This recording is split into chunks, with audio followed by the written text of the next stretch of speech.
The wind blew dry and angry across the open plains as the sun dipped behind the horizon, painting the desert sky in streaks of red and gold. Lone rancher Cole Harding had spent most of his life wandering this unforgiving land, never seeking trouble but never turning away from it either. On this particular evening, as dust swirled around his boots and his horse snorted at the rising wind, he felt something shift in the air, something unsettling, something calling to him. He followed that strange instinct, guiding his horse deeper along the empty path, until he spotted a wooden structure standing, stark and silent against the fading light. A crude gallows frame, abandoned but still sturdy, its ropes swaying in the wind like living things.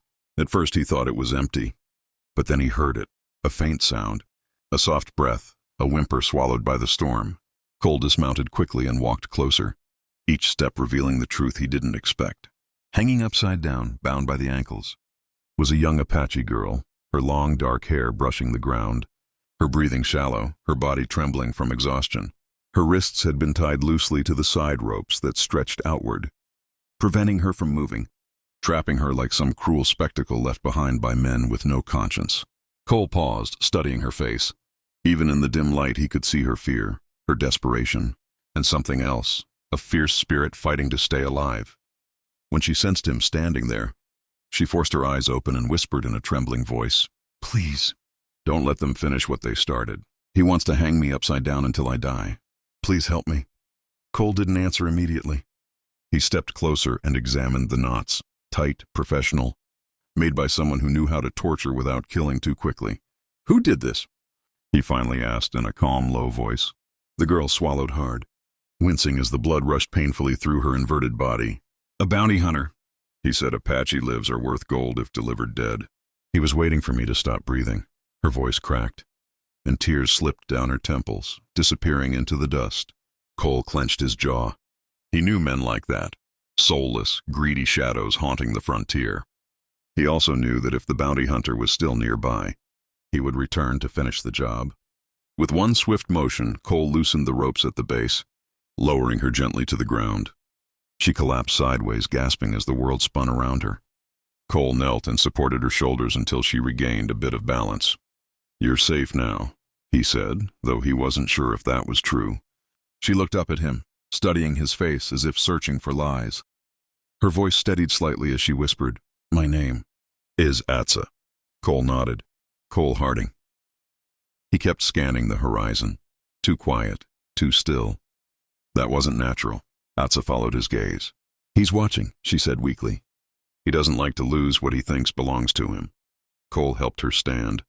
Though she could barely hold her weight, suddenly a rifle shot cracked through the dry night, hitting one of the wooden beams and showering them in splinters. Cole grabbed Atsa and pulled her behind cover. "Thought you'd be smarter than that, Harding." A voice called from the darkness. Cole recognized it instantly. Dawson Creed, a ruthless bounty hunter turned outlaw after killing 2 sheriffs and escaping justice countless times.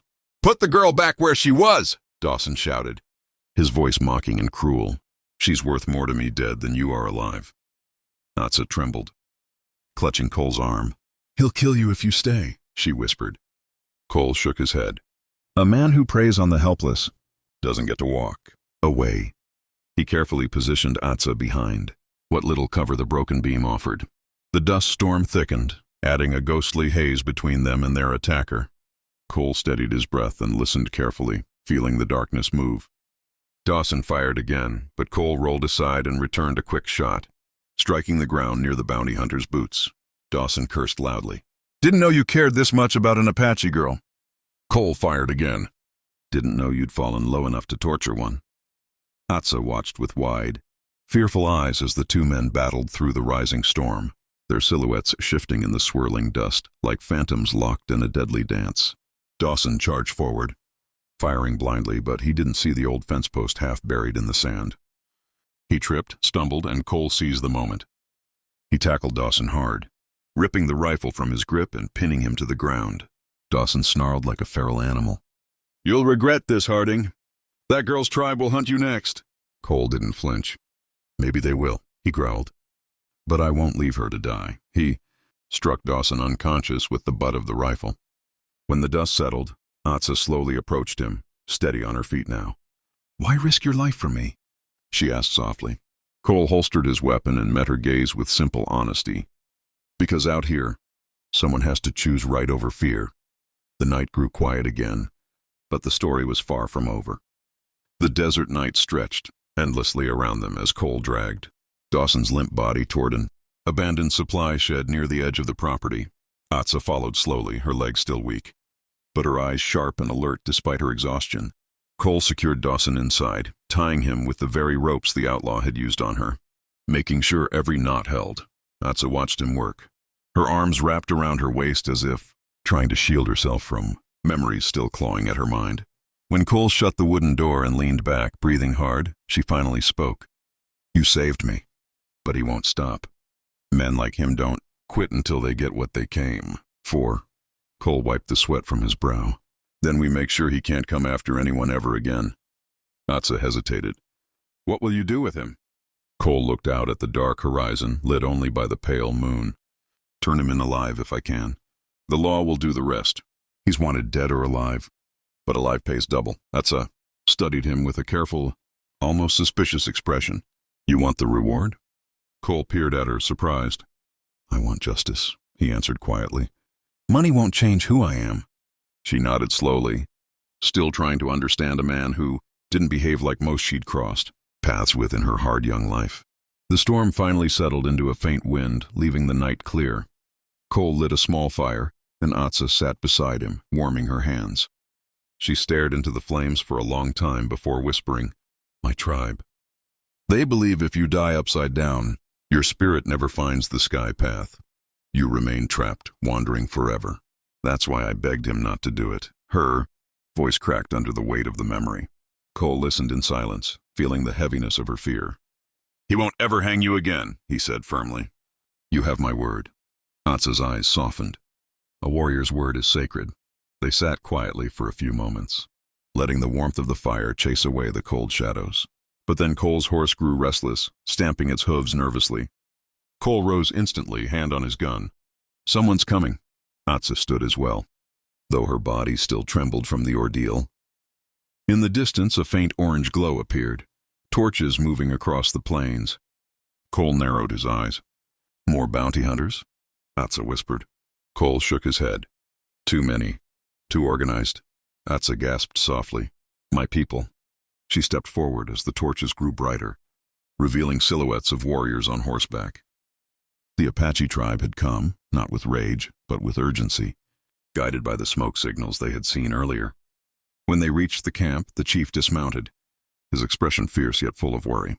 Atsa ran to him, and he embraced her tightly. "My child," he breathed. "We feared the worst."